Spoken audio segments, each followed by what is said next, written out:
کہ جناب امیر المومنین حضرت علی ابن ابی طالب علیہ السلام فرماتے ہیں، جلد کرو، اس سے مجھے یقین ہو گیا کہ یہ میری زندگی کے آخری دن ہیں۔ جب طوع کے بیٹے بلال کو یہ معلوم ہوا کہ گھر میں جناب مسلم ابن عقیل علیہ السلام قیام پذیر ہیں، تو اس نے انعام حاصل کرنے کی غرض سے محمد بن اشعث کے بیٹے عبد الرحمن سے یہ بات کر دی، حالانکہ اس نے اپنی ماں سے یہ راز فاش نہ کرنے کی قسم کھائی تھی، لیکن شیطانی وسوسے نے اپنا کام کیا۔ عبد الرحمن دارالامارہ پہنچا اور اپنے باپ محمد بن اشعث سے واقعہ نقل کیا۔ اس نے یہ خبر عبید اللہ ابن زیاد کو سنائی۔ اس نے محمد بن اشعث کو حکم دیا کہ جناب مسلم ابن عقیل علیہ السلام کو گرفتار کر کے دارالامارہ میں حاضر کرو۔ تعمیل حکم میں محمد بن اشعث نے عبید اللہ بن عباس سلمہ اور حکومت کے 70 سپاہیوں کے ساتھ طوع کے گھر کا محاصرہ کر لیا۔ گھوڑے کی ٹاپوں اور حملہ آوروں کے شور و غل سے جناب مسلم ابن عقیل علیہ السلام چونکہ آپ شمشیر بکف اپنی قیام گاہ سے باہر نکلے تاکہ جو گھر کے اندر گھس گئے ہیں انہیں نکال دیں۔ جناب مسلم ابن عقیل علیہ السلام نے سوچا کہ باہر نکلوں، اس موت کی طرف بڑھوں کہ جس سے فرار ممکن نہیں ہے۔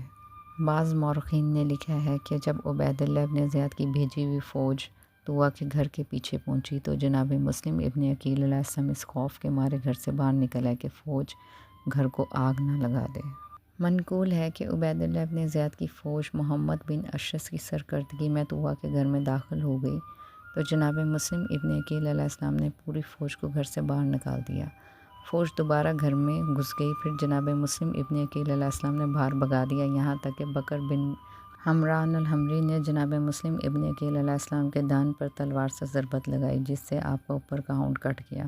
اور سامنے کے 2 دانت ٹوٹ کر گر گئے۔ جناب مسلم ابن عقیل علیہ السلام نے بھی بکر بن حمران الحمری پر حملہ کر کے اس کے سر اور شانوں کو زخمی کر دیا۔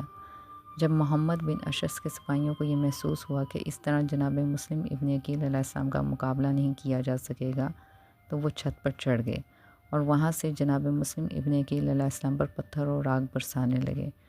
جناب مسلم ابن عقیل علیہ السلام یہ صورتحال دیکھ کر تلوار ہاتھ میں لیے ہوئے گھر سے کوچے میں نکل آئے اور جنگ کرنے لگے۔ فوج سے جنگ کرتے وقت جناب مسلم ابن عقیل علیہ السلام کی زبان پر یہ اشعار تھے، موت سامنے کھڑی ہے، جو کچھ کرنا ہے کر گزر، بے شک تجھے موت کا جام پینا ہے، لیکن خدا کی مشیت کے سامنے صبر سے کام لو، کیونکہ کائنات میں خدا کا حکم جاری ہے۔ ایک قول کی بنا پر 41 اور دوسرے قول کی بنا پر آپ نے دشمن کے 72 سپاہی طیق کیے اور انہیں مخاطب کر کے فرمایا،